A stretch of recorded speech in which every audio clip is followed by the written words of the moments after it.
Welcome to the dynamic learning hub of XLR at Andheri East. A prime spot conveniently located at just a 5-minute walk from LIC Andheri Metro. In our journey of over a decade, we have proudly trained over 2 lakh students. We have also been recognized by Deloitte, Silicon India, and other accreditation bodies.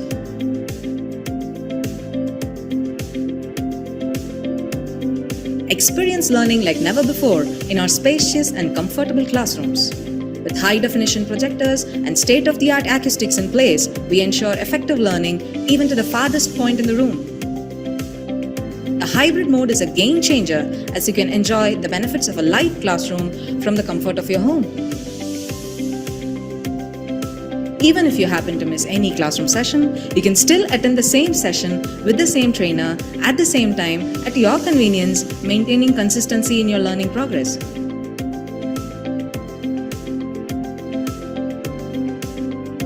Wanna get started? Join us for a demo or career chat over a cup of coffee at our Andheri branch. XLR. We don't just train, we build careers.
Welcome to the dynamic learning hub of XLR at Andheri East, a prime spot conveniently located at just a 5-minute walk from LIC Andheri Metro.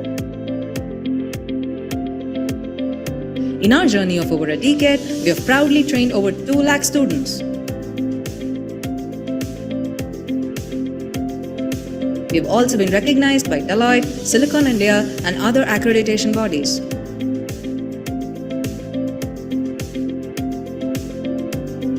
Experience learning like never before in our spacious and comfortable classrooms. With high-definition projectors and state-of-the-art acoustics in place, we ensure effective learning even to the farthest point in the room. The hybrid mode is a game changer as you can enjoy the benefits of a live classroom from the comfort of your home. Even if you happen to miss any classroom session, you can still attend the same session with the same trainer at the same time at your convenience, maintaining consistency in your learning progress.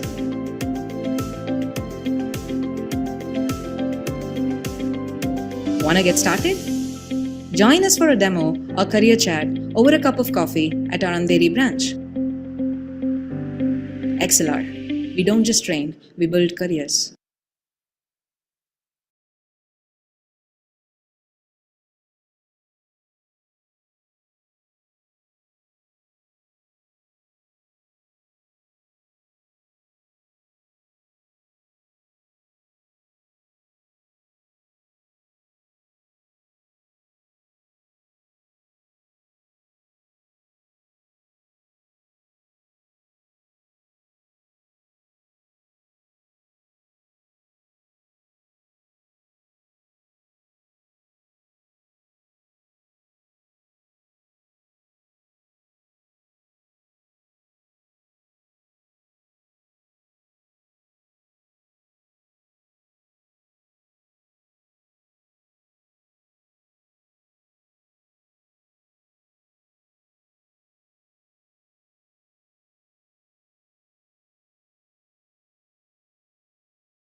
Right. So let us start the session.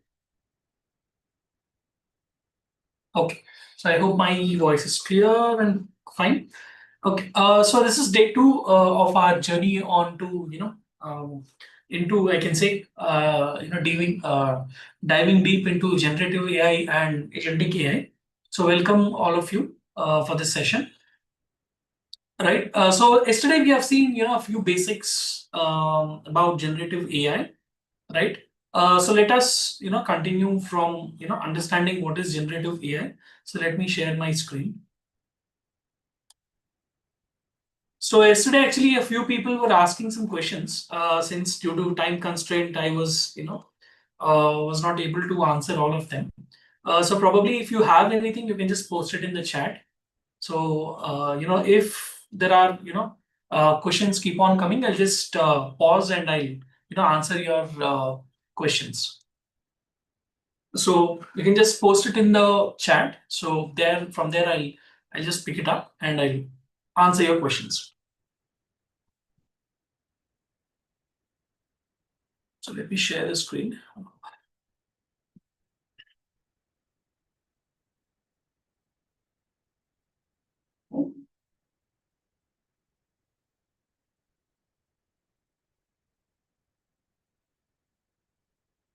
Okay.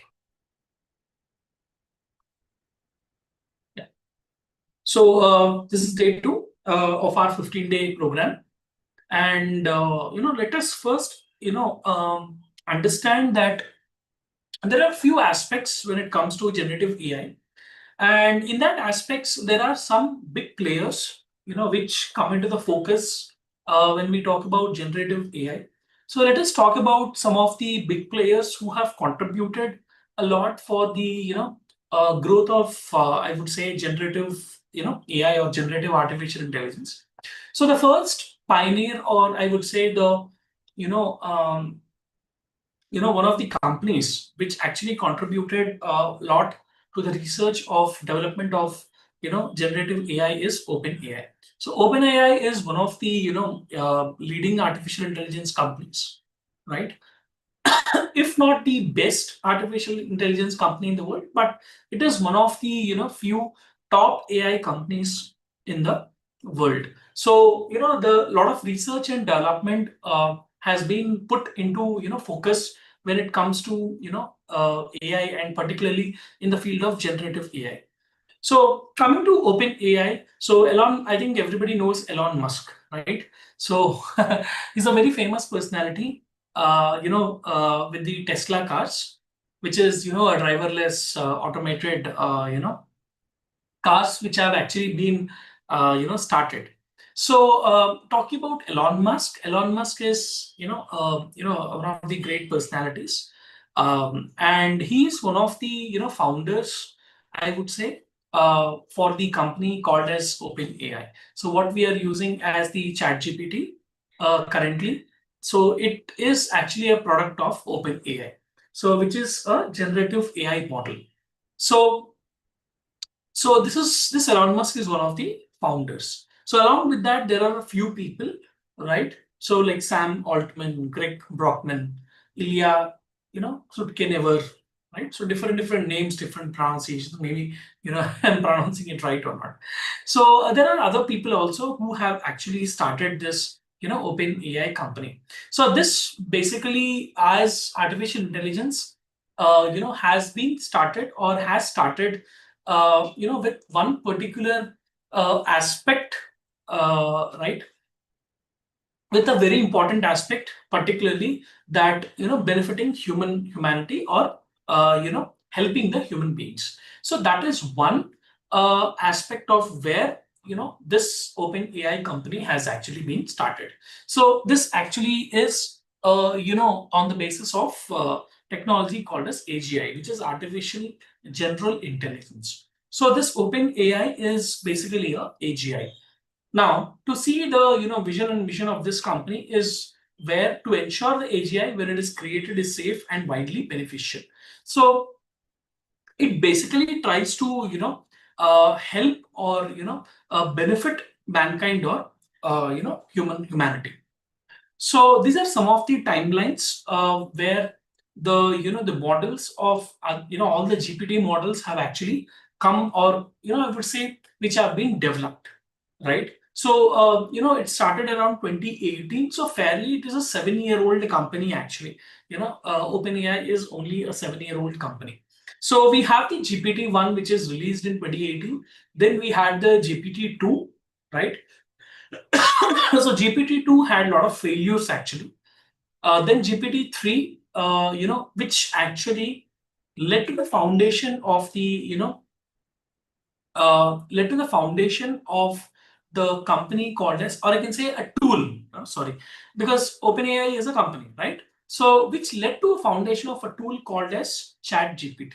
So the ChatGPT, what we are using, this is actually a product, right? AI product which has been launched by OpenAI. So this was actually launched in the GPT-3 model as ChatGPT in 2020. So after that, the GitHub has actually been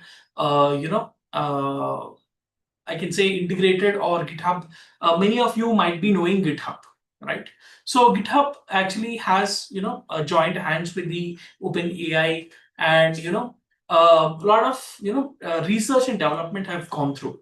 Then in 2022, finally this ChatGPT has actually gone live, or it has gone into the public, where a user can actually, like you and me, can actually use it. So it's fairly a 3-year-old application, this ChatGPT. So coming to the 2023 timeline, which is actually a, I would say, a turning point in the history of OpenAI. So I would say ChatGPT 4, or you can say GPT-4, and the release of DALL-E 3, which is the third version. I would speak, and I'll speak about DALL-E a bit later. But DALL-E 3 integration, or I can say integration of DALL-E into OpenAI's GPT has changed the perspective of the way things have actually worked out into the generative AI. So then the 4O has come up. Omni is what O is about. So this has transformed the entire structure of generative AI. So 2024, I would say, is the year. Last year is is the year where there is a lot of technology upgrade which has actually happened, I would say. So we would say real technology advancements. Small minor updates. We speak about or we talk about minor updates in particular aspect, but not much of major changes. But 2024 is somewhat a breakthrough year in the history of generative AI. So I would say it's a breakthrough year. So then we have the unique features in the OpenAI's GPT models. The first thing is a very important breakthrough, or I can say a unique feature, is the RLHF. So RL is nothing but the reinforcement learning. So in machine learning, we already know that we have three kinds of learnings, right? So unsupervised, supervised, and reinforcement learning. So reinforcement learning is a bit of advanced technology, which is comparing to unsupervised and supervised learning. So reinforcement learning for this RLHF from human feedback to improve alignment. So this started, the models started to take the feedbacks and improve its model based on that. So that is one of the unique and biggest breakthroughs, I would say, right, which chat I can say OpenAI in their GPT models, they brought it to the table. So next is the capped profit model. So this is basically prioritizing the safety of the user. So next is partnership with Microsoft. So this Azure provides a cloud infrastructure. So everybody knows this Azure part. And then this Copilot integration into the MS Office is one of the unique breakthroughs. What exactly happened? So going to the ethical and safety focus. So it is extremely important as a user, or as a normal human being or a company, to follow some safety precautions when we are actually using some of the AI focused elements or AI focused applications. So the very important thing is the safeguarding on privacy, safety, about the data part, right? It might be many issues, particularly why? Because in GPT-2, it I would say there are a lot of issues, right? That is why to ChatGPT to really come into existence from from 2018 to 2022 it has taken, right? So basically 4 years, a lot of failures OpenAI has actually faced. So it didn't suddenly start.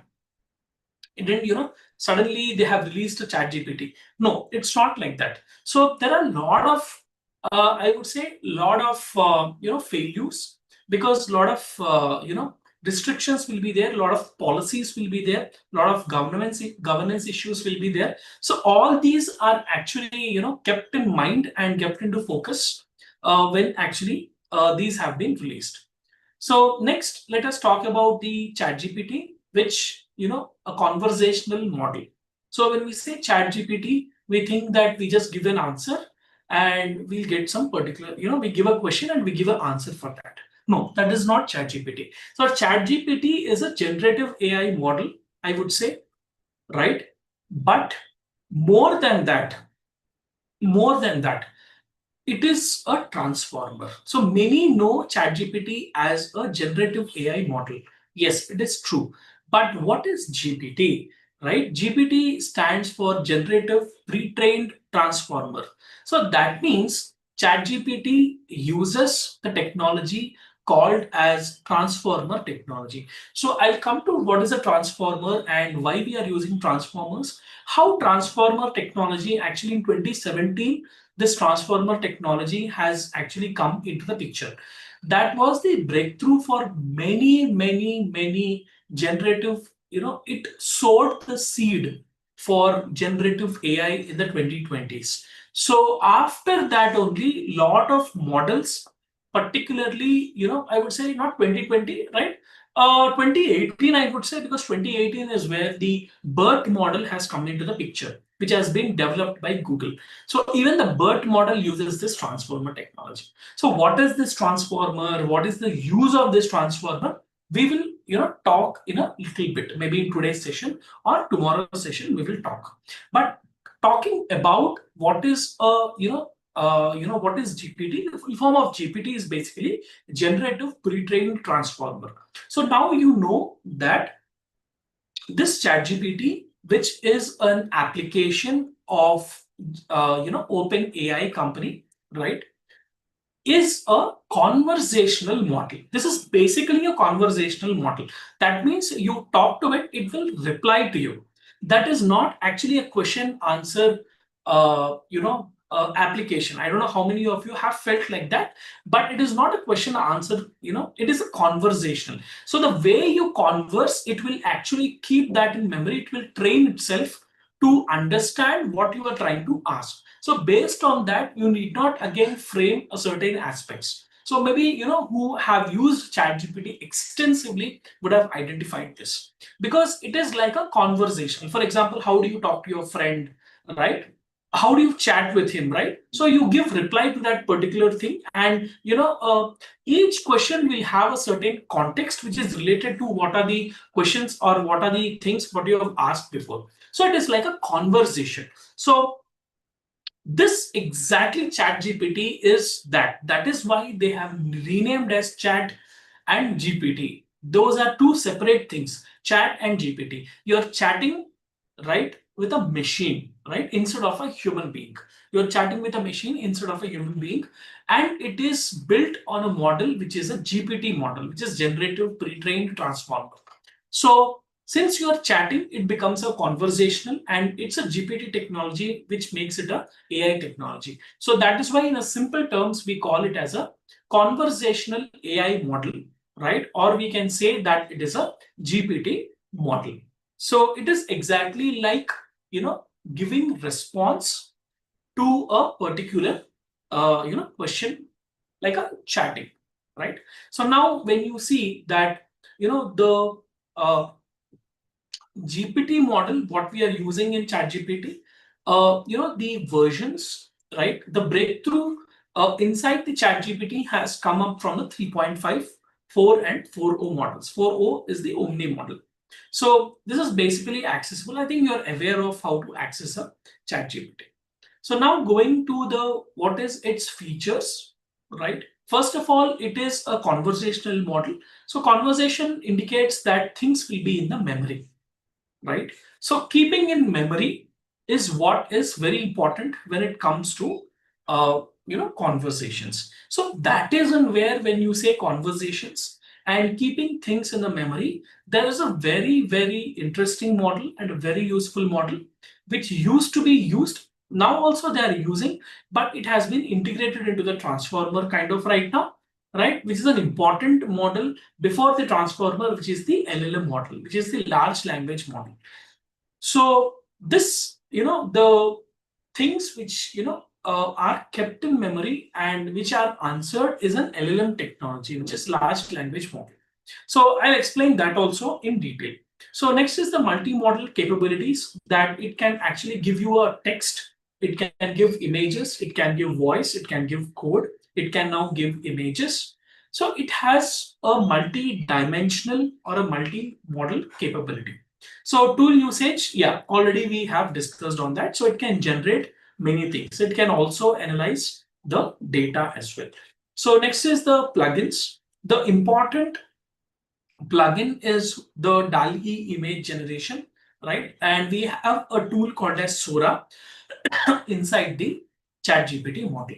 So next is custom GPT. So since you can, generate something which is, based upon your liking. So, we also see a demo on, how to give a input for a particular, image generation as well. So we will also see that kind of, kind of image generation as well. So probably you would have already used, but I will tell you that how effectively you can or how you can actually give the prompts and how you can get a desired outcome. So some of the use cases when it comes to the ChatGPT or the GPT models are basically writing the blogs, right? So you can also write stories, essays, emails, right? And then we can take the help of to solve the math problems which are already been there. Then we have code explanations and then language learning. So something new also it can try to solve based on the intelligence what it is actually having, because it's a generative model. Then it can also write a code, right? It can also write a new thing which is already which is not there but you want to write. So then summarizing the articles, right? PDFs, lectures, and then we have writing some creative things like such as coding, marketing ideas, and you can also ask ChatGPT to give you jokes as well. So next is data analysis. This is a very important and integral part. So building charts, how to build the charts, use generating the data, right? From there, analyzing the data, right? So all those things that can be covered inside ChatGPT. And then we have the voice chat, which we can converse through voice as well. So next is safety and ethics. The most important thing is the RLHF, which we have already spoken about, which is the reinforcement learning from human feedback.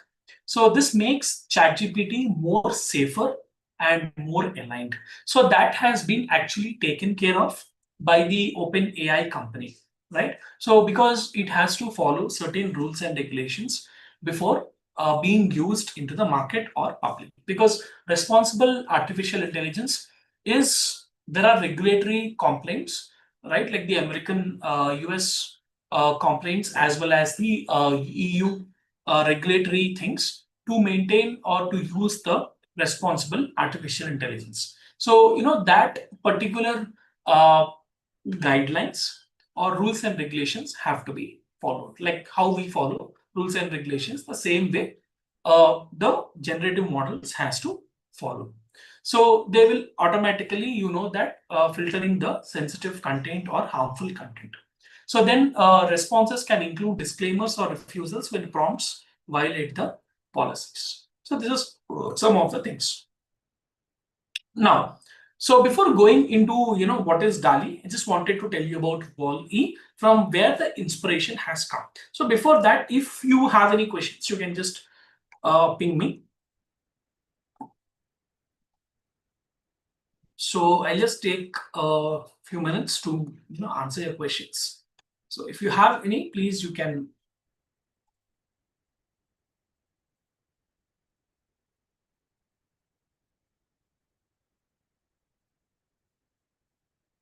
You can just put it in the chat.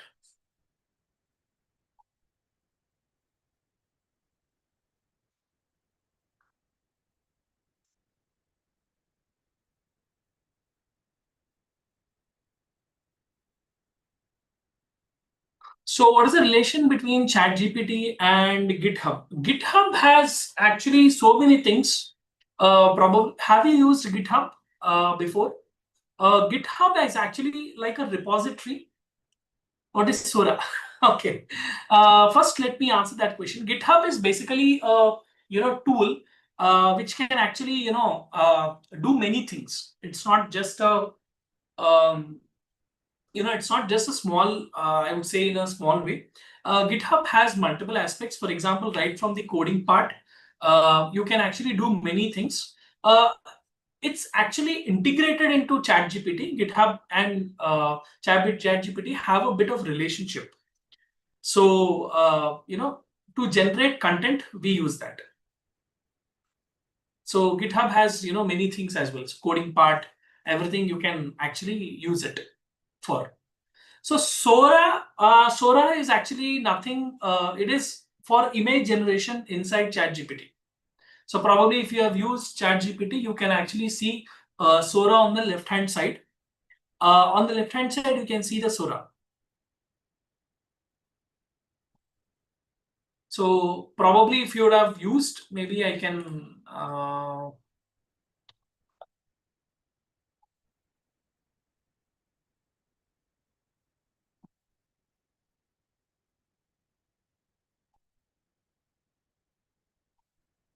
So just show you. Just give me a minute. I'll just show you one thing.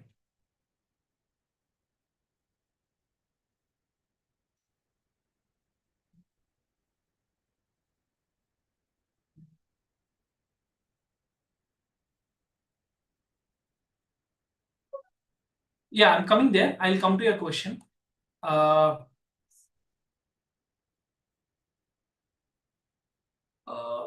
Sora probably you would have used. I'm just sharing this link. Not Sora, it is Sora, S-O-R-A. Just sharing the link. Oh, sorry. I shared to only Adarsh. Sorry. Yeah. So openly I've shared. Probably you can open this link. You will understand what is Sora. So this Sora is actually a image generator inside.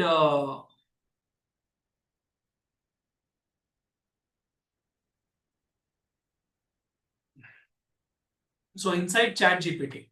So yeah.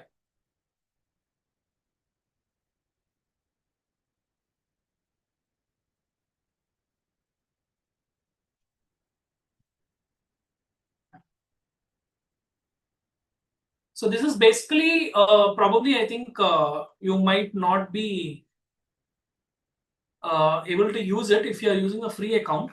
Yeah, I probably I should have told that. This Sora is basically used for users who have the access for ChatGPT Plus and ChatGPT Pro. For these two, they have it is both text to video and text to image converter. Yes, we'll use it also. I'll just show you later. So there are multiple things in Sora which can generate. Probably that is the reason many of you, I think, are not using Sora. Many of you are not aware. That is why, because it's not a free. Uh, it's not a free application actually. So it is a paid one. Only ChatGPT Plus and ChatGPT Pro users can use. So yeah, that is why. That is one thing. It's I think one more question I have missed it. One person was asking, I think Adarsh. Why the GitHub entered in the evolution of ChatGPT as you said in the beginning? Okay, Adarsh. Okay. So actually, GitHub is a repository, I would say, because see in GitHub you can store a lot of things. For example, if you you can try it later. Maybe if you're using already, it's good. If you're not using, then probably you can create an account in GitHub. GitHub has access to some repositories, I would say in a simple language. For example, like access to some data sets, access to coding, any projects.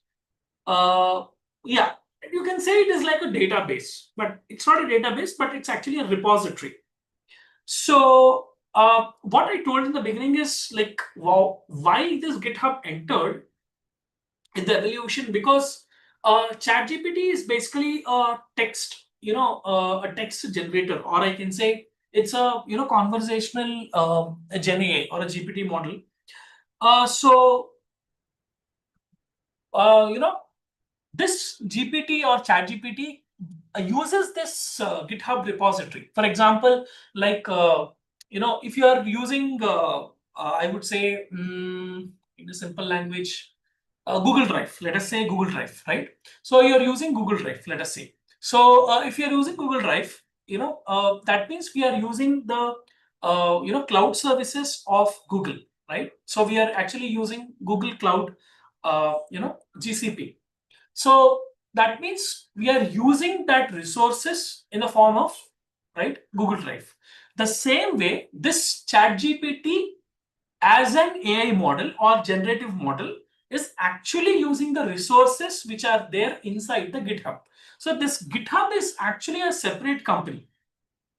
These people have actually, I would say, they have not come, I think fully they have not combined, but they have like a partnership with OpenAI, and because of that, this ChatGPT was able to learn multiple things, I would say, from or take multiple things from that particular GitHub, and it is able to train itself, right? And it is able to, because it is using that RLHF, so reinforcement from human feedback.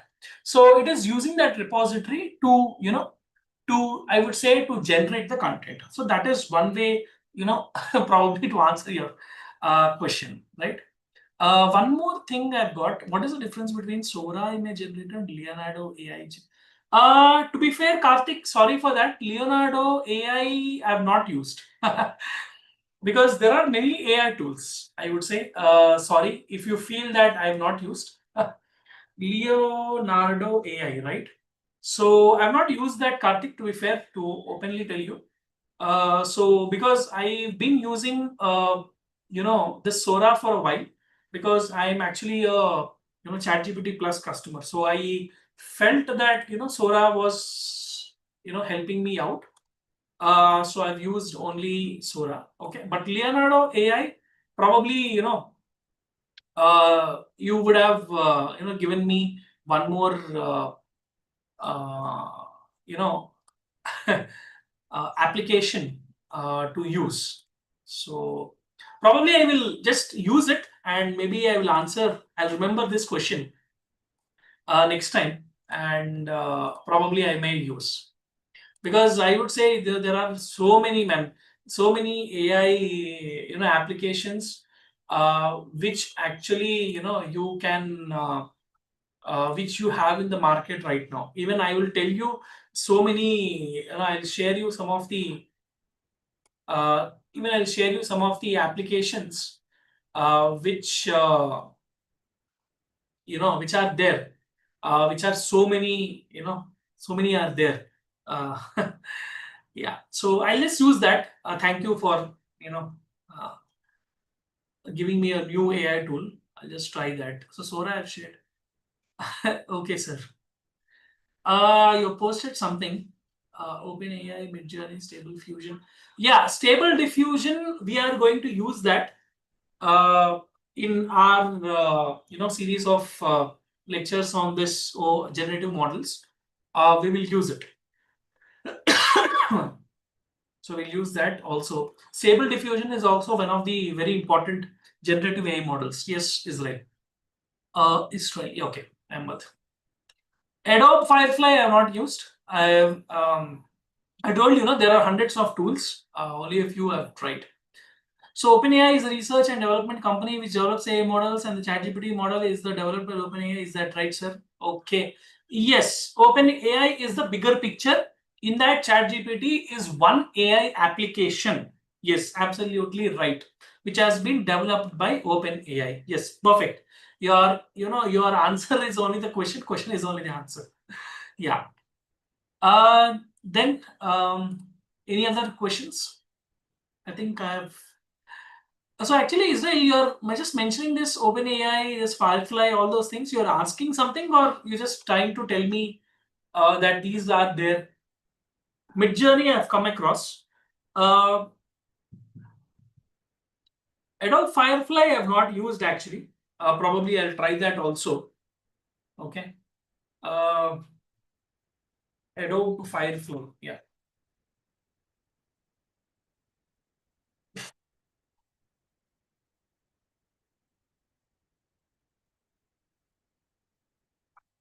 So many of these AI tools are very expensive actually. Only a few are free, but they are also not free for uh, you know longer period usage or something like that. So these AI tools are very costly actually. Some are very, very expensive. A few AI tools which I have come across, I'll share with you. Some 10, 12 I have in mind. So uh, those things I will I'll share with you. Those I'll keep in my memory for using it. So Adobe Firefly, I will use it anyway. Anyway, I've been using Sora for a while. This Leonardo AI is also one AI tool, yeah, which is used. And apart from that, yeah, this stable diffusion is fine. This Google Imagen. So good, you're using multiple, Google. Uh, so it's Google.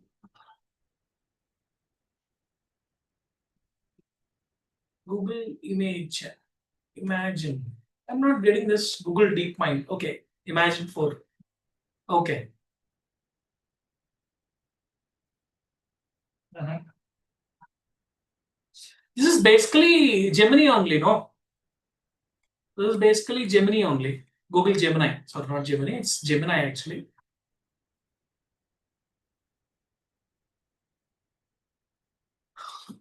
This is basically Google Gemini only. Um,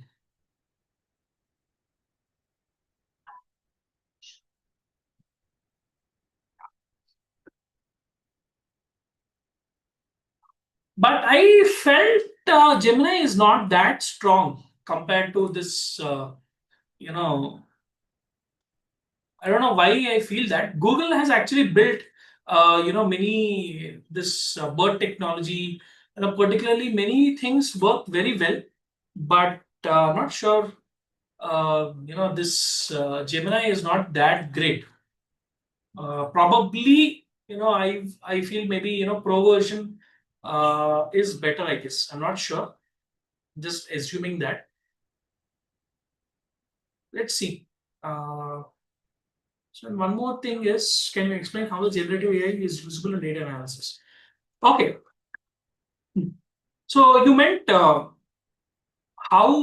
how it is usable. I don't think it's a very good framing. Is maybe how the generative AI means how, in the sense, you give a data set or whatever you want to analyze, and you get the analysis. Particularly, I would feel uh, um you know I would give you a better analysis. Particularly for example in ChatGPT, let us say, you get the steps of how you can do the analysis part. For example, if you want to do any analysis by for any tool, but when it comes to directly generating something or helping you out to do something, probably I would say one of the best tools is using Copilot inside Microsoft Excel. So that is one tool I felt is much more helping out us, or I can say helping us in a way to maybe do more, or be a part of easily analyze the data. So probably you can try that, Adarsh. Copilot, Microsoft Copilot inside Microsoft Excel. So it is basically now with 2024 version you will get the Copilot, but you need to have this Microsoft 365 account. So if you purchase Microsoft 365, you'll be having the access for Microsoft Copilot. And you need to have this 2024 Microsoft 365. Before we used to call Microsoft Office, but now they're calling it as Microsoft 365. That in Excel, if you enable your Copilot, you can do the data analysis. Even it generates the charts, it generates the formulas, it generates the charts and that charts which can be added to the sheets inside Excel. So personally I have used it, and it is, I would say, not the best, but it is very, very, very useful, I would say, in practical day-to-day usage. So I have used ChatGPT also for data analysis, but I would not say it's the best still. Maybe there are a lot of advancements, but compared to ChatGPT's data analysis, uh, particularly for charts, generating of formulas, all those things. Excel's Copilot, I would say, or Microsoft Copilot inside Microsoft Excel is a bit practical, I would say. So it's a bit practical. So I think, yeah. So any other questions if you have, maybe you can just ask, or else we'll continue with the uh,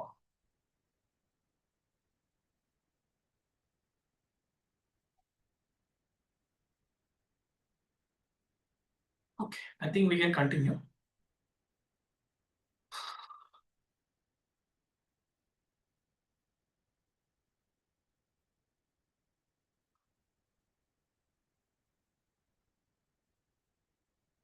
Okay, so now I was actually about to tell you this. So we let us talk about the DALI, right? Before going that into that, or I would say, we can actually talk about, or let us understand about one of the concepts, which is the Wall-E. So Wall-E, maybe you would have heard. It's a movie from Disney, right? From the Disney Pixar team. Pixar team is nothing but the animation team which is inside the Disney company. So this Pixar has designed this Wall-E image. It's a robot, right? Which has actually, yeah, many you would have already seen.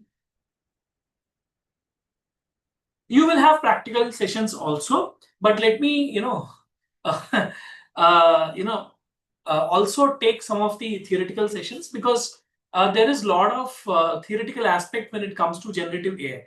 So there is a lot of understanding which has to be done. So yeah, please be patient on that particular part. So we'll also do the practical part also, that how to generate a particular things, how to do a certain aspects as well. Yeah, so that also will be covered.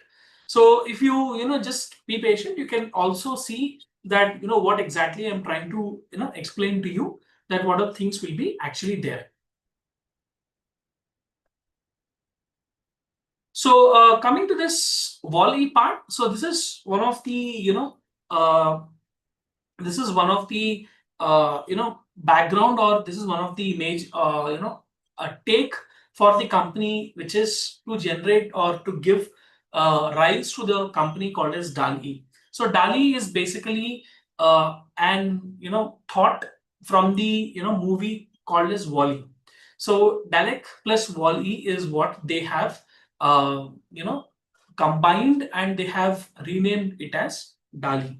So this is a Pixar movie. It's a robot which is designed by Disney's Pixar. So Salvador Dali is the person which has actually laid the foundation for this art, because basically all the animation movies are basically based on art. Right. So now, talking about this DALI, which is a text to image generation inside the OpenAI. So, the Sora, which I was talking about, the Sora is basically a, model, or a Sora which actually uses, or Sora which actually works on the concept of DALI technology. So this DALI is a generative model which is actually being developed by OpenAI. So this actually takes the, or it actually creates the images on the prompts. So the prompts what we are giving are basically the natural language prompts which are actually we are giving. So this uses the natural language processing, and it will create that particular images based on the generative models what it has been actually built upon. So we already know, no, this entire GPT technology which the OpenAI is actually working on, this actually uses the transformer architecture. So generative pre-trained transformer. So the same goes with the DALI as well. So DALI also uses the transformer actually, not transformers. It uses the transformer architecture. Based on the sentence what we have given, it transforms into a image. Okay. Yeah. So now to see one example, I think one question I have.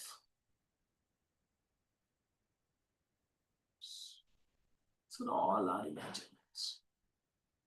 Okay, fine.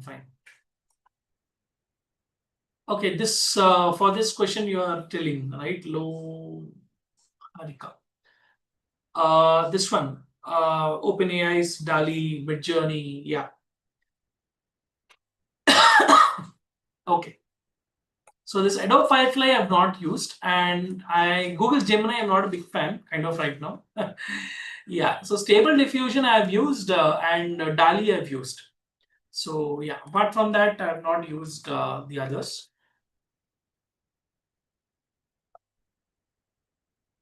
So probably we can try that.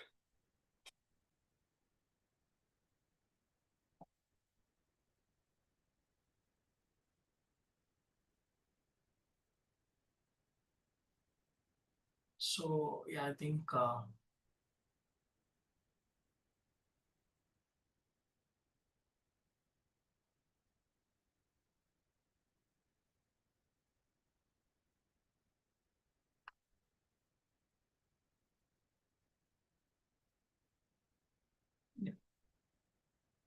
yeah, I'll check on a few things on this image generators later. Okay.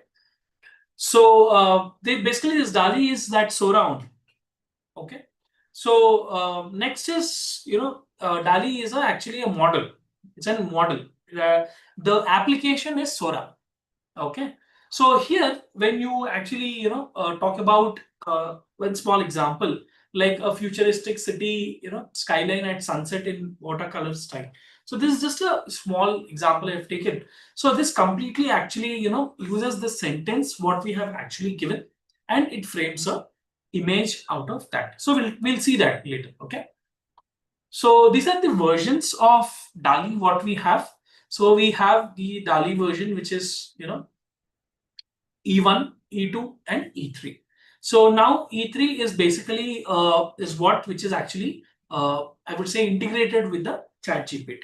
So because we can use this, if we have this ChatGPT Plus or Pro, we can use this Sora inside the ChatGPT. So on the left hand side, you can see that Sora will be there. You can generate images and videos. So deeply integrated with ChatGPT, it understands the prompts and it will generate. So next is using of ChatGPT, sorry, DALI 2 and 3. So this is basically like a transformer, uses a transformer technology, and it actually generates the images. So this image generation is basically called as a diffusion model. Okay. So this, you have given one, image generator, right? So there you have mentioned diffusion model. So this are basically this diffusion model is an integration into the transformer technology. This will actually reduces the noise. So noise in the sense that unnecessary, external, particular unnecessary things which are not supposed to be framing inside the image. So all those extra noise or unnecessary things will be actually filtered it out, right? By using this diffusion models. So diffusion models are basically, we will talk about diffusion a little bit later, little bit deeper as well also when we do some of the practical things on that also. So next is the clip model. So clip is one of the, it is also one of the very important models. This basically ensures that there is a relationship between text and image. So whether that particular image is being correctly generated using that particular text. For that, it uses the clip model. So clip is nothing but contrastive language image pre-training. So this is the models. So this image generator, basically, particularly I'm focusing on DALI, right? So I'm not, because we don't know exactly what kind of technologies the other image generators are actually using, because each varies from different. So, but usually you will see, very common models being built. But the way things work, the generation of models from different companies, you will see bit of difference. For example, DALI is from ChatGPT, right? It's actually used to be a separate company, but it has been integrated now into the ChatGPT, which is a product of OpenAI. So this company DALI uses transformers to understand the prompt and to match that particular prompt with the visual. It uses the clip model, which is the contrastive language image retraining, and then it is actually also using the diffusion model to eradicate or to remove the noise from the images. So this is the whole structure of how DALL-E actually generates the image. So these are the features when it comes to DALL-E. So it can handle the prompts, right? It can create images based on the prompting. Then integration with the ChatGPT is what made a lot of a big breakthrough inside the DALL-E, because DALL-E 1 and 2 are not integrated with ChatGPT. So integration came from 3. So then the style controls we have, like the oil painting, pixel art, and rendering. Then we have no prompt hacking needed. So unlike E2, there's an no need to overly tune the prompt to get good results. So just give a simple prompt with a good English, right? That is why we call it as giving giving the prompt in a perfect natural language, because it uses the NLP technology as well. So giving the prompt in a correct way, using exact words in a simple way will actually give you the outcome. So some of the use cases, you can actually create brand visuals as well, and you can get the books, comics. Then we can also decode the visuals, then visual aids for abstracting complex concepts, then concept art as well. So limitations may generate sometimes inaccurate results. So maybe the training part can be sometimes biased, and it can also restrict some of the people, because always AI will have some restrictions on the content generation as well. Right. Now let us talk about the generative models. Right. So there are three very important generative models inside. When we say generative model inside artificial intelligence, there are three important architectures, right? So one of the models, we were actually we had at least we have spoken that word, that is the transformer, right? Or transformers, we can say. So there are other two which are also very important, right? This generative artificial intelligence architecture started with GANs. Okay, after that it went to the VAEs, right? And then it went to transformers. So currently most of the models are using the transformer architecture because it is more effective, right, compared to GANs and VAEs.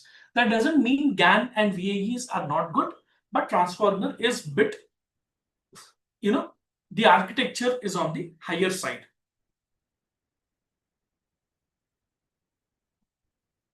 So yeah, I have a question. Yes, I'll share it with you. Yeah, I'll share it with you. No need to worry on that. Yeah.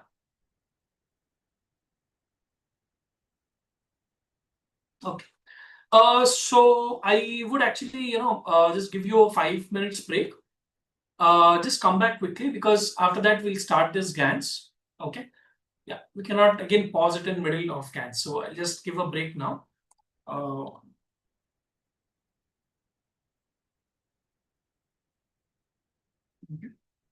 yeah. So please come fast.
All right.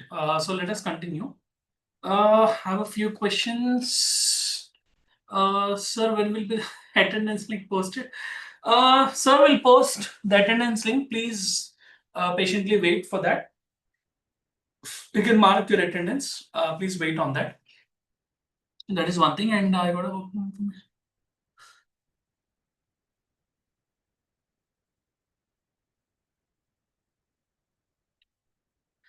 yesterday's attendance you cannot mark, Jitendra.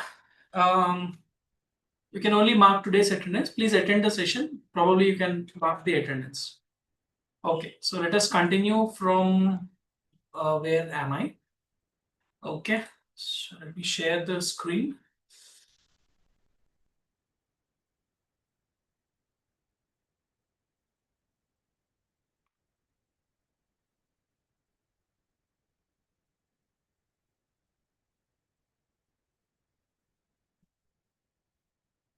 Yeah.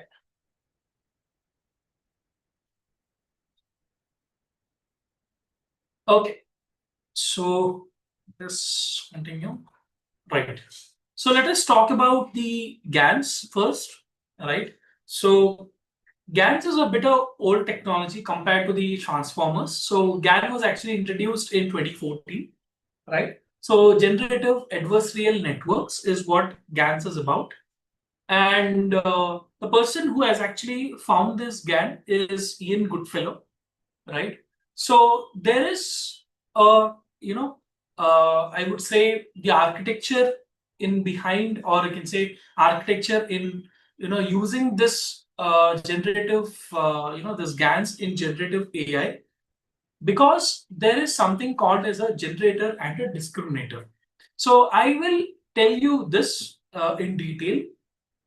First of all, GAN is a technology which is the starting point, I would say, or I would say it is a like a foundation step for the generative AI models. So you can actually generate a lot of applications. So how this actually this works and how the architecture works, I will tell you in a while. But the applications, let us see the first applications of the GANs. So the art, what you are now creating, art, AI art creation. So that is actually a GAN technology. And then we have something called as deepfakes. So for that also, we are going to use this GANs. And then image to image translation also, we can use the GAN technology. So now if you see in a very simple example, right? So the most important thing inside a GAN is discriminating from the real image to the fake image. So this is the main, I would say principle or the working principle inside, the usage of GANs. So it will try to identify, right? The model will be built in such a way, right? The training is also will be given, on the images which are actually not real, which are fake as well. So the training will be done on both, right? Whether it is a real image or whether it is a fake image. So the training part will be done on both, and that will identify, or it will discriminate, or it will identify, or it will differentiate between both the real and the fake images. So in this example, or the the structure of the working principle of GANs, you can understand that how GANs actually work in reality. So now let us see how much of impact these GANs are actually creating inside generative AI. So when we say the three main architectures, GAN, VAE, and the transformer, when we say these three things are the pillars or the important architectures, how this is actually contributing. So the first breakthrough, or the the most important area where these GANs are, have impacted generative AI is in the field of image creation. So the year 2014 was the, launch year for this image creation using a particular, text or something like that. So the two models which this generative adversarial networks, actually GANs, which they use is style GAN 2 and the big GAN. So these are the two models, I would say, which are actually used inside to create the art, to distinguish real from artificial, right? And to create art or landscapes or any kind of images, and also to distinguish the objects from real to fake. So these are the two models which are used inside GANs, style GAN 2 and the big GAN. So the impact what it has created is it made it possible to generate ultra realistic images from noise, a major leap in AI creativity. So this is the first and the foremost step what has happened in the field of generative AI. So next is the catalyst for AI creativity. So this GANs also generated art, right, or paintings or portraits, right, which are actually sold. So Christie's auctioned an AI art piece for 4,32,000, right? So it is a creative application what has started with the GANs, and also it has designed fashion apparels as well, and it is also being used in game development, right? And it is also used in film and animations, right, to identify the deepfakes, character reanimation, style transfer. So the impact what this AI creativity has done, it has empowered creative industries with tools to rapidly prototype or generate novel.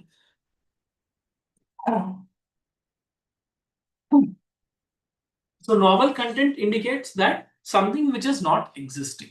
So that is why we are calling it as generative models. That means it is generating something which is non-existent based on the training what it had had. So next is the face and object synthesis. So GANs identify the faces, right?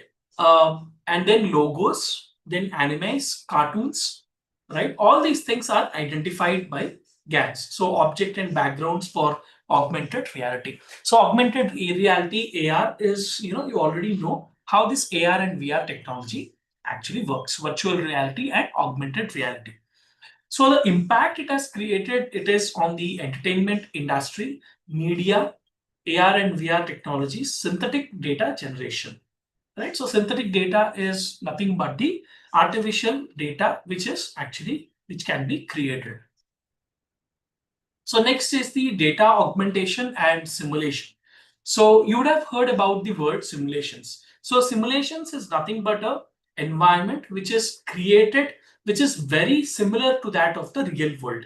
So something which is created, which is very similar to the real world, is what a simulation basically is. So the data augmentation, particularly, it helped the people to generate synthetic data sets. So when the data is not existing, right, for a particular for a particular problem, particularly in the field of medical imaging, right, CT scans and MRIs, and then autonomous vehicles, and for robotics, right, this synthetic data sets which are artificially created data sets which are very similar or very near to the realistic data sets, because sometimes data cannot be collected in certain scenarios. So for that, for limited data availability and data scarcity, right, and some privacy issues with the data, this data augmentation and simulation which is creating the synthetic data sets has helped this GAN technology in the field of generative AI. So next innovation is the advances in video and audio generation. So for example, short clips, right? Video, voice cloning and music, right? Deep fake video manipulation, right? So what is the impact? Enabled both innovative applications, and this also brought ethical challenges in media authenticity as well, because deep fakes sometimes has been misused as well. So there is always, two sides of a coin, positive as well as the negative part. So that has what it also helped. It also created some issues, but that are, slowly being overcome. So next is the cross-domain translation. So here, image-to-image translation has been done by using the GANs. So for that, they have used a model called as cycle GAN and pix-to-pix. So here, sketch to photo, night to day, horse to zebra, satellite image to map. So this is the main applications which have been done using the GANs. So the impact is opened up domain adaptation and creative AI across scientific and artistic fields. So this is the impact that this cross-domain translation has actually brought to the table. So next is the influence on model design. So here we have the the concept, the noble concept such as segregating between the generator and the discriminator, because discriminator actually discriminates the images whether it is actually true, or I can say real or fake images. So for that it is actually used. So adversarial learning, then minimax optimization, because GANs actually work on the principle of game theory. So then inspire techniques like the adversarial models in other models, right? And then impact is changed how we think about training generative models inspired by the hybrid architectures, right? So these and all you're seeing kind of right now. And the models which we are using now are mostly using transformers, but the change has started from the GANs. From there, it went to VAEs. From there, VAEs to, there are a lot of companies still which uses GANs. But I told that transformer technology is more, upgraded technology. But even GANs are still used to date. So this is the architecture or the process or a step-by-step procedure of how a GAN actually works. So defining the problem, then we define the architecture or the model which has to be built, then training on the real data, then giving the fake data also to identify for the input generator, and then trying to discriminate on the fake data. So discrimination on the fake data to the real data is very important. And when it trains again with the generated data, and it should be able to discriminate whether it is a real or a fake data. So next, let us go to the VAEs, which is variational autoencoders. So in the, before we start this, probably if you have any questions, you can just ping it in the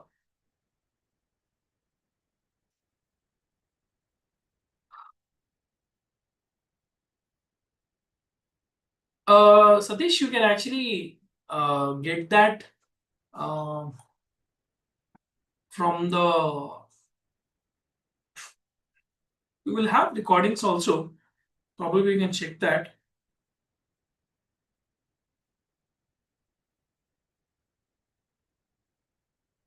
Um,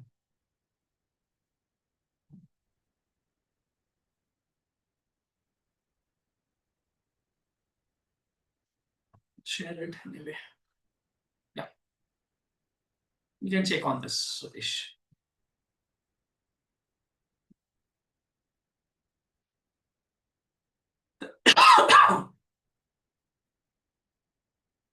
So, any other questions if you have?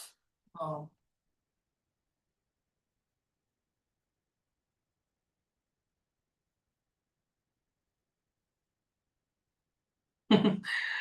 generative adversarial networks is what GAN is. In the entire thing you wanted, you are having doubt of the full form. I'll just go back. Generative adversarial network it is. I'll show you. Yeah.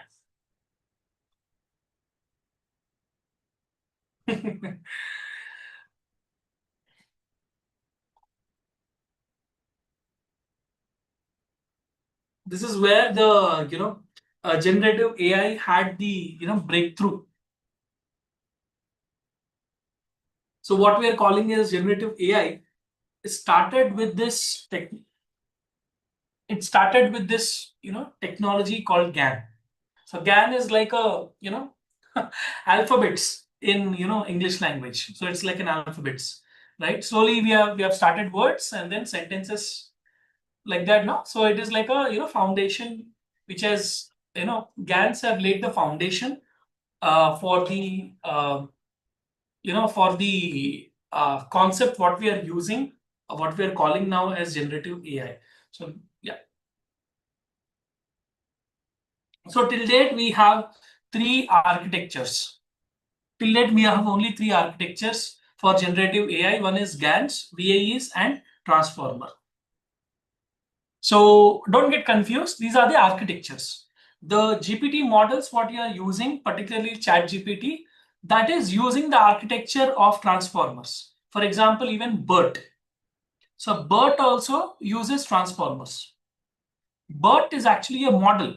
A GPT is also a model, but it is using an architecture like a framework which is transformer. So a few models which use also GANs, also VAEs. You can just search that. You will be getting a few applications which will be still using probably generative AI. I'll just give you.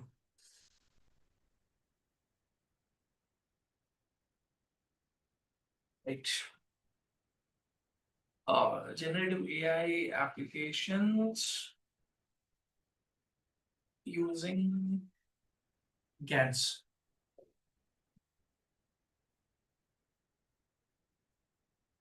So still date, AWS is they are using GANs. Okay, so that is one thing. So like that you can search. There are a few applications which they are using GANs as well.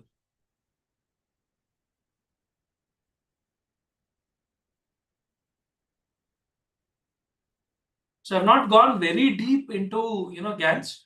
There are a lot of types of GANs as well, like the vanilla GAN, conditional GAN, deep convolutional GAN, super resolution GAN. That probably you can just spend some time on that. So if you want me to explain that in very much detail, probably I can add that to my agenda as well, and I can uh, explain that as well if you want.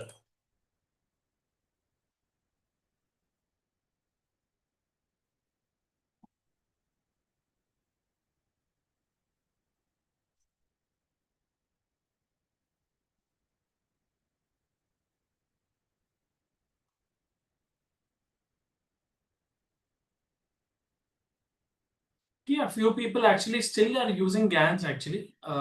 It's not like completely everybody has shifted to a transformer. So a few models what they have built are a few of them are actually using this GAN still. So yeah.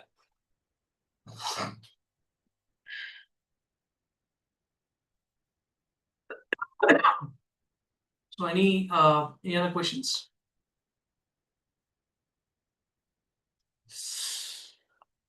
Hmm.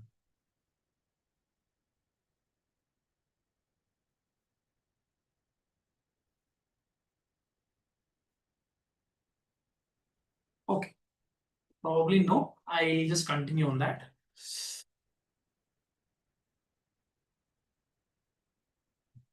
Okay, so let me now move to the concept of VAEs. So VAE is, the full form is variational auto encoders. Okay. So this actually uses a technology called as encoding and decoding, right? So it is like a simple language to understand, like compressing, best example is, I would say that, for example, if you use WhatsApp, right? You maybe an image in your mobile phone is actually having some, 10 MB, let us say. So if you're sending it, maybe it, maybe 1 MB or a 2 MB image, it actually compresses, right? So compresses and it sends as a 2 MB image, right? And if you download, if you send in HD quality, if you download, sometimes I think I've not tested much, but if you download, you'll get the original quality image sometimes. So if an image is compressed and it is able to decode it back, first it will be encoded and then it is decoded it back to the original image. Then it is called, or it is, using a VAE technology or a variational auto encoder technology. So something which can be decoded back to the original. Okay, so something which can be encoded and which can be decoded back to the original is basically called as a VAE. So this VAEs ensure that the smooth flow, or the image is processed perfectly, right? And it is generated back at a original pace. So that is the architecture inside the VAEs, which is input, encoder, latent, vector, and then decode, and then reconstructing the output again.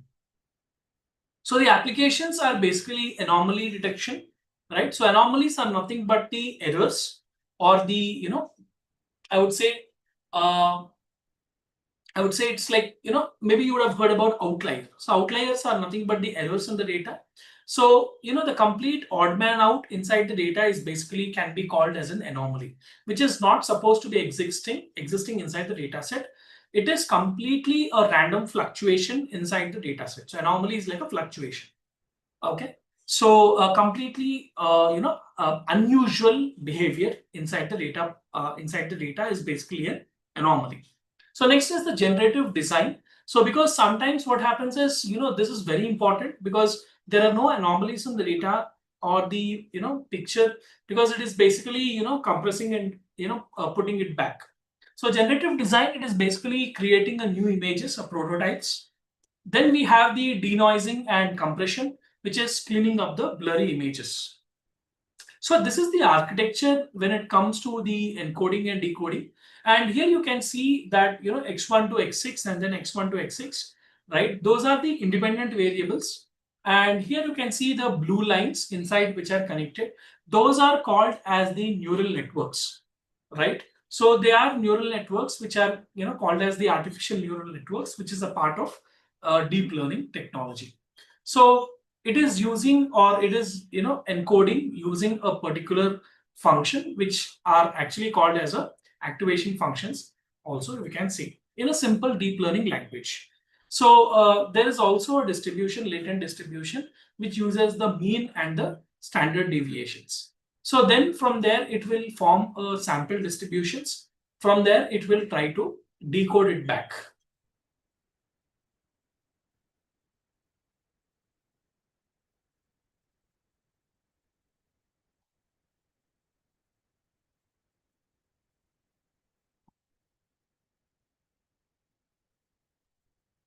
So it will try to decode it back using the VAE architecture. So this is how, in a simple terms, to talk about. So this basically uses the probability technology. So it uses the probability. That is why in the middle you can see mean mu1 and mu2, and then you have variance sigma 1. Actually, it is an image. It's a mistake. Sigma 1 and sigma 2. Okay. So that is why you can see here that it has been the probability of encoding. It uses mean and sigma, which is a part of probability distribution, which is a part of actually continuous probability distribution, which is called as normal distribution. So it uses the normal distribution and it is again decoding it back using the probability distribution. Okay, so this is the main architecture in building the VAs. So again, one more, in a very simple language, I told. Now let us understand VAEs in a different perspective. So we already talked about the latent space distributions and encoding and decoding, right? So in the probability language. So there is one very important aspect in this particular VAEs. Two important things actually, not one. One is the reconstruction loss and the KL divergence. So this scale divergence is nothing but the input image has to be the same as the reconstructed image. So it should actually the image has to converge perfectly into, so that means the divergence rate should be very minimal. And then there is one more thing called as the reconstruction loss. So this reconstruction loss, that means when you're constructing from the original image to the reconstructed image, the image error should be at very, very bare minimum. Okay. So next is, let us see what is the impact of VAEs in generative AI. So let me think. We have posted a question, I guess.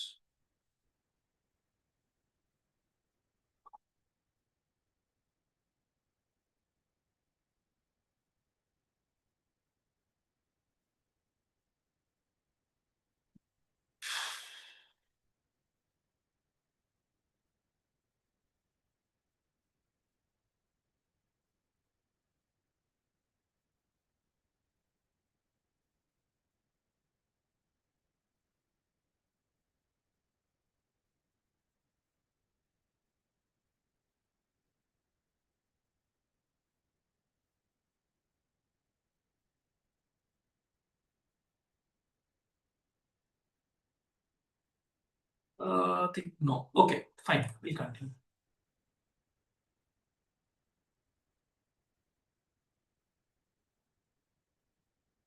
Fine.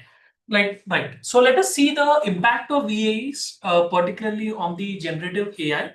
Right. The most important aspect is pioneering the deep generative modeling. That is in where this VAEs are very much focused on neural network architecture. So that means these actually use more of deep learning architecture along with the probability concepts. So we can say that these are basically probabilistic generative models, right?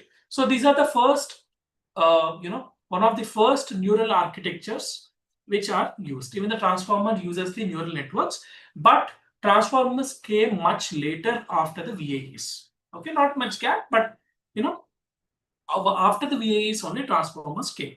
So that is why it is one of the first architecture which is using the neural networks. So this is basically a mapping technology from input to output, which is using the latent space.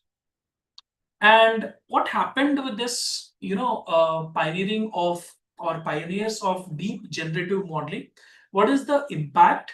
Is it opened doors for probabilistic modeling in deep learning, laying the groundwork for many modern generative techniques which we are seeing kind of right now. So next is latent space interpretability. So this latent space is like a heart and soul to the VAs.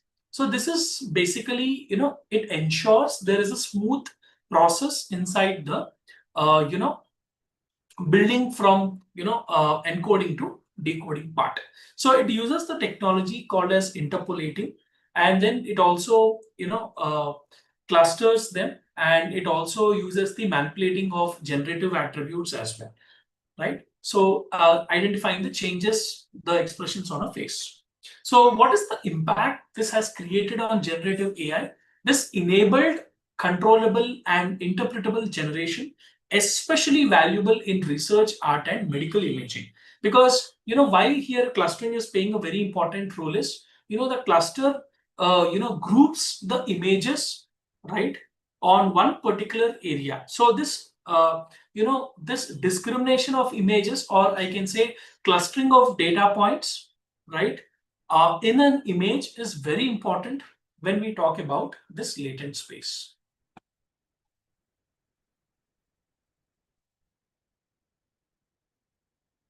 So coming to the next part, which is the applications of these generative tasks inside the VAEs. So these VAEs are basically used in faces detection or object detection. Then it is also used in drug discoveries. Then it is also used in identifying the abnormal patterns in the data, which are called as anomalies. Then creating the synthesis data, say, or you can say synthetic data. Then it is also using the LSTMs, right? So LSTMs are long short-term memory, right? And then we have, it also uses the, for this text modeling, it is using the interpolation. So what is the impact this has created is uh, niche but impactful in scientific, creative and industrial applications. So next, let us see the foundation for more advanced models. So this VAEs has laid the foundation also for many advanced models like the vector quantized VAE, which is used in DALI. So now you will be, linking the things, right? So how DALI has actually started? It has started with this vector quantized VAE, which is a variable auto encoder. And then we have the beta VAE, then conditional VAE, right? Then we had this diffusion models, which are very, very, very key and important to the image generation, what is happening kind of right now. So next is the impact it has created is served as building blocks for more scalable and advanced generative systems. So next is the research contributions, what these VAEs have actually given.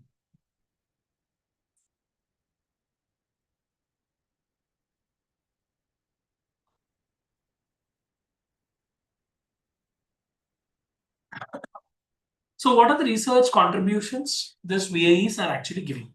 So these VAEs are, they work on the principle of probabilistic approach that we have already seen kind of right now. So they are they use a well-defined mathematical models, right? And this is basically used heavily in the academic and theoretical research as well, right? And also this is used in variable modeling, variational inference and regularization models. So the impact it has created is strong educational and experimental value, crucial for understanding generative mechanisms. Now, after seeing this, let us now talk about the all important technology out of three, I would say, because this is where things have gone bit extreme. It went unlimited.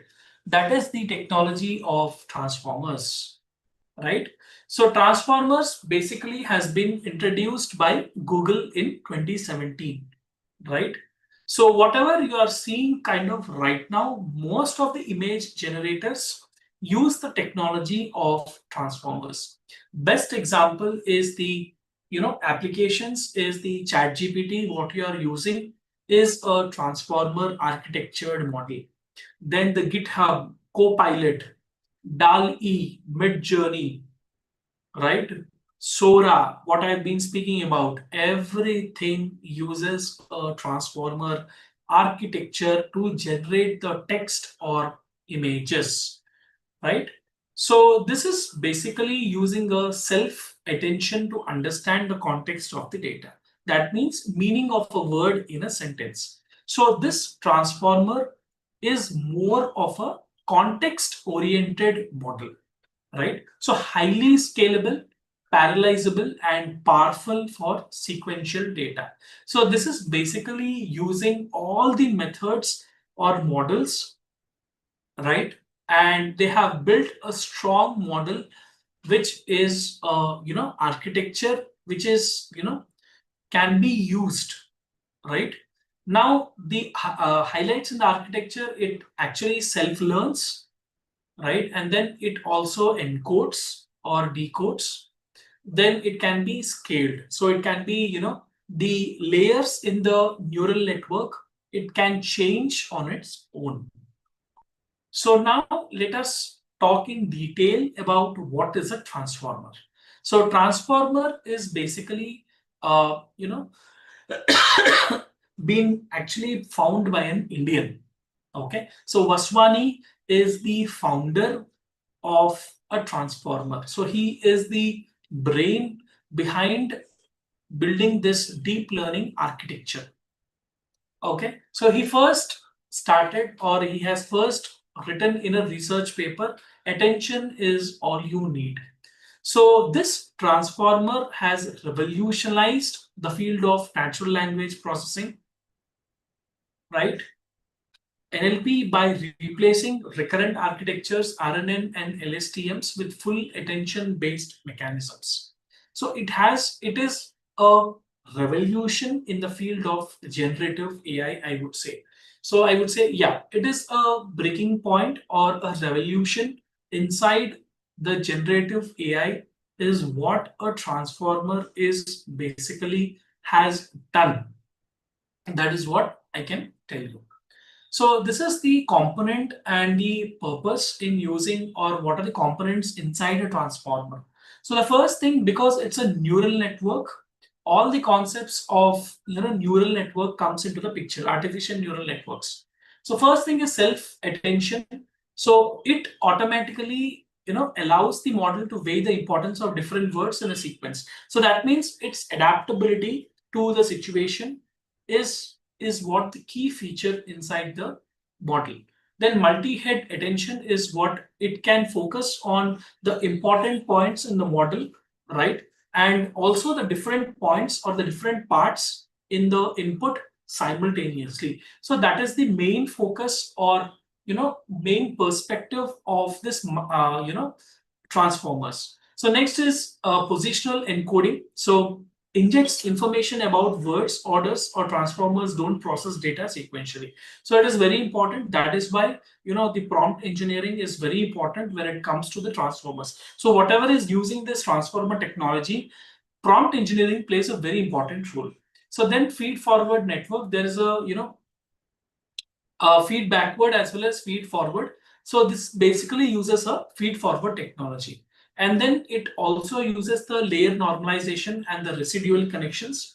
So this actually stabilizes and speed up the training part. So this is the main architecture of how actually a transformer has been built.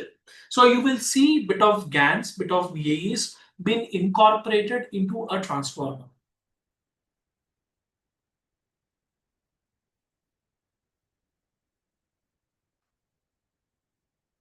Think I just you can just see the image and then have a question.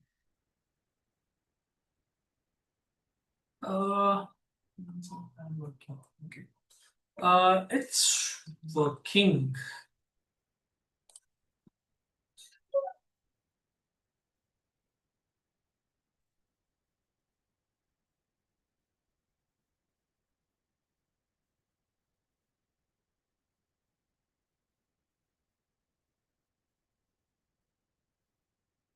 So if you have any questions, you can ask me. Uh,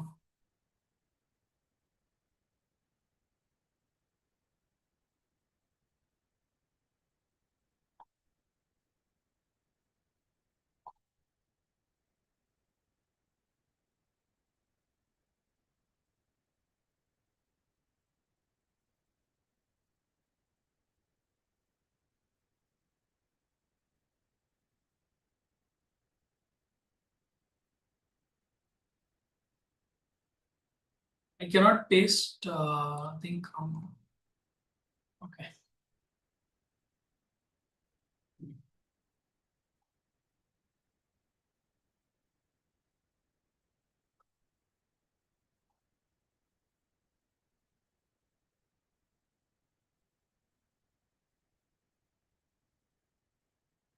Yeah, it's working actually. I don't know why you're saying that. It's working. It's working fine. Yeah.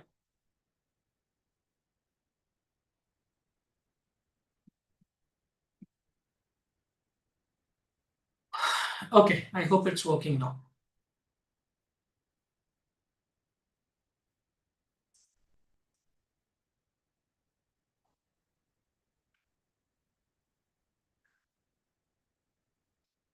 Apart from this attendance part, any questions on VAEs, GANs, something like that? Or I can go forward into transformers.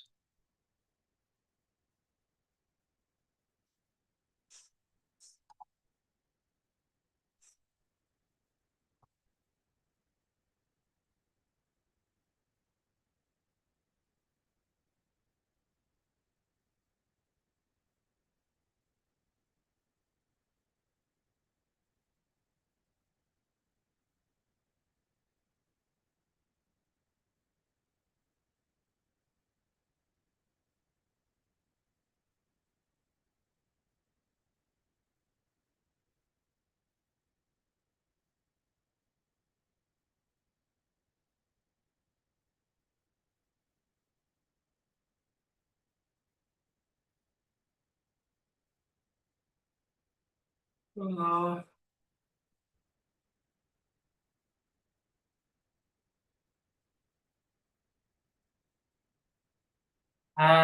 we are not talking about cyber security.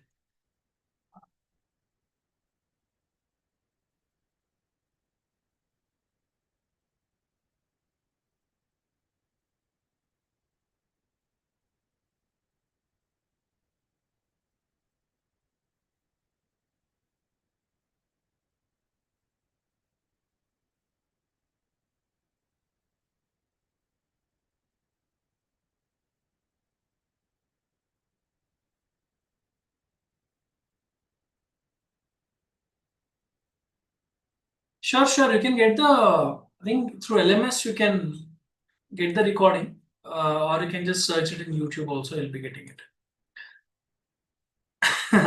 I was expecting different questions, not this kind of things, but okay, fine. These are also very important. Maybe if you have not attended your exam because of some other reasons, probably you can, uh, you would have missed a certain thing. Okay, fine.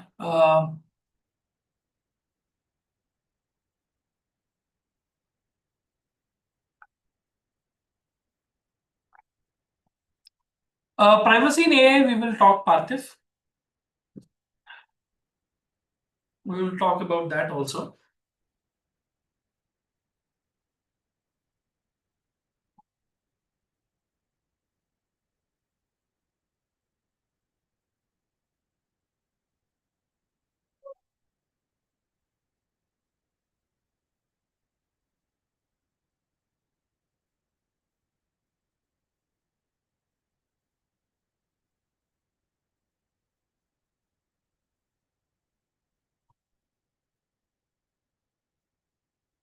Okay, so we were discussing about the architecture of how a transformer actually looks like, and here this is the the main frame of how a transformer actually looks. So with a multi-head self-attention, as well as with multi-head self-attention as an input as well as a output. Okay, so this is the main. So this completely uses the concepts of like tokenization and all, which are a part of natural language processing. So let us go to the next part. So this also uses the encoder decoder architecture, as I already told you, right? And particularly encoder technology is being used in tasks like the classification part. So there are two things, no? Classification and regression. So in supervised learning, we have two. One is classification and one is regression. So classification is nothing but predicting a discrete output, or I would say categorical output, like a yes or a no, true or a false, something like that. So this encoding is actually being used inside BERT. So BERT is again a technology. I will also explain you about BERT, because BERT is also a very important model which is built on the basis of a transformer. And this BERT is actually again built by Google. Okay, so I'll talk on that BERT technology also model. So decoding is basically used in generative tasks, for example, like the GPT models. So you would think of your ChatGPT, which is using a decoder technology. So encoding and decoding will be used in something like a translation. So next is how this each important thing works inside how a transformer actually performs this. So the first thing is the text generation. Basically, these models use the GPT, or you can say these GPT models generate coherent, context-aware text from prompts. So that is, I was talking that biggest breakthrough is what this transformer has actually done. So context-oriented outcome. That means the model will be able to understand the context and then process accordingly. So next is image generations. So the models like the or the the technology of transformers, for example, like the diffusions, autoencoders. So these are used for actually building the models, such as the DALI, which we are actually using inside. an application called as Sora. So next is the code generation. So we are using different programming languages to generate the code. So it's not just Python or a C++ or a Java, but it can generate multiple, various programming languages. So then this jukebox, which is actually a synthetic uh, tool which is created or which uses the technology of a transformer to generate, I would say, to generate this jukebox.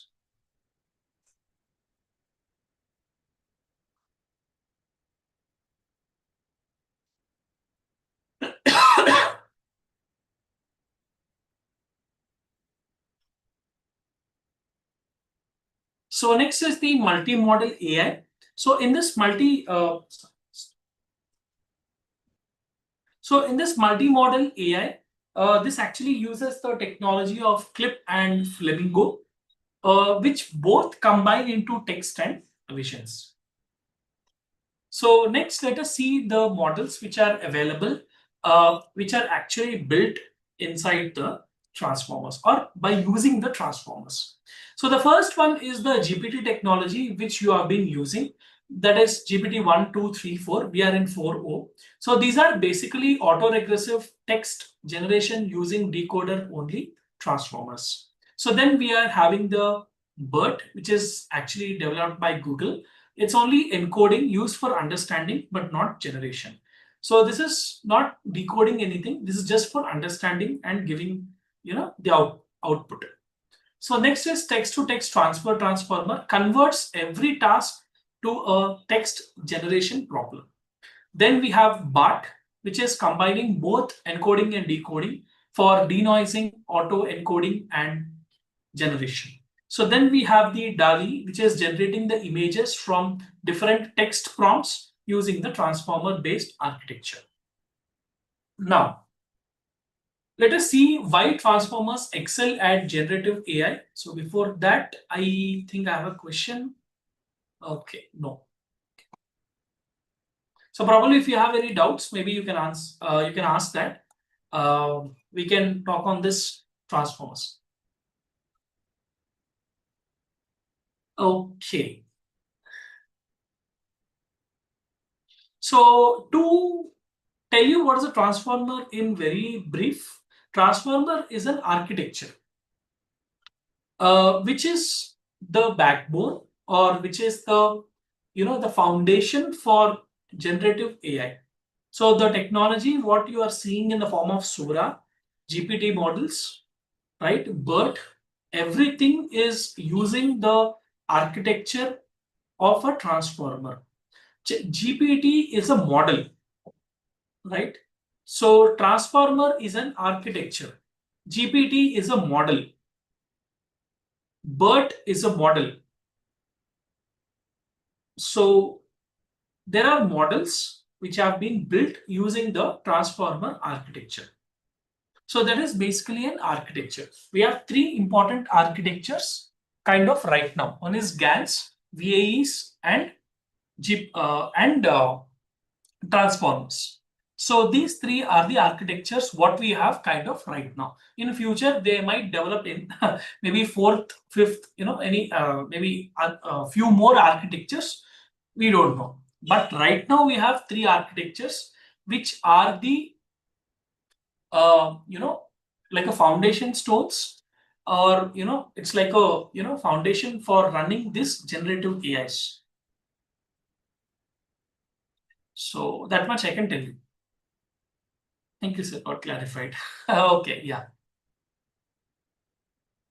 So in that, using this transformer technology, people are trying to build their own models for their own AI applications.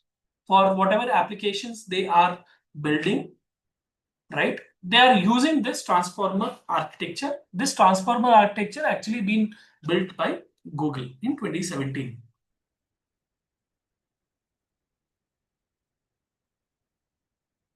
So any other questions before we wind up for today's session?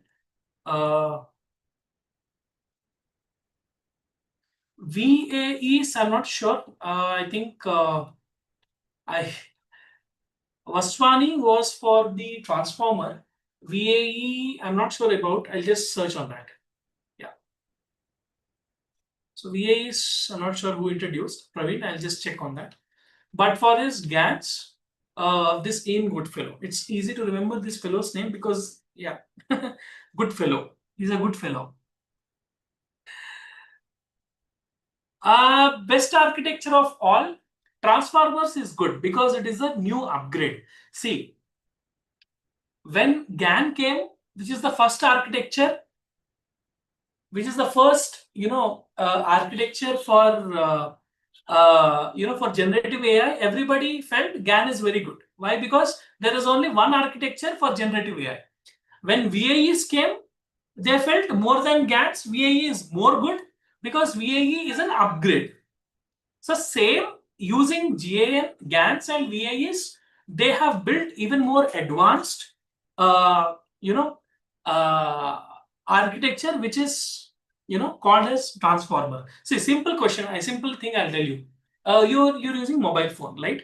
So the new architecture and new, upgrade in your, in your chip, in your chipset or semiconductor, which has been launched in this year will be obviously good when compared to the previous year or before year, because they have done the upgrades.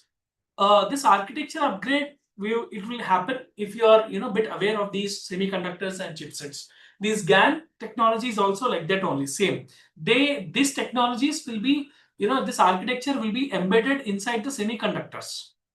So if you are aware of processors and all those things, graphic cards, processors and all, this chipset semiconductors, you'll be able to relate what I'm actually speaking about.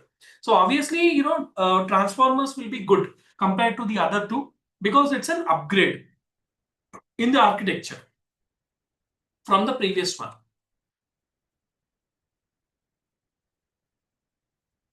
Okay. Yeah. So probably we can stop here. Yeah. So, and which generative model uses in your daily context? We are using transformers only because if you use ChatGPT is a transformer architecture oriented model only. GPT is a transformer model. Okay. So I would say I'm using a transformer only because I use ChatGPT. I use, Microsoft Copilot. Even Copilot is actually a transformer. So yeah, it is the transformer what we are using in our daily life, I would say. Sora is again a transformer. So yeah, we are using a transformer. Okay, Amar, actually we can wind it up. It's almost 9 to anyway. Oh yeah, sure. Thank you. Yes.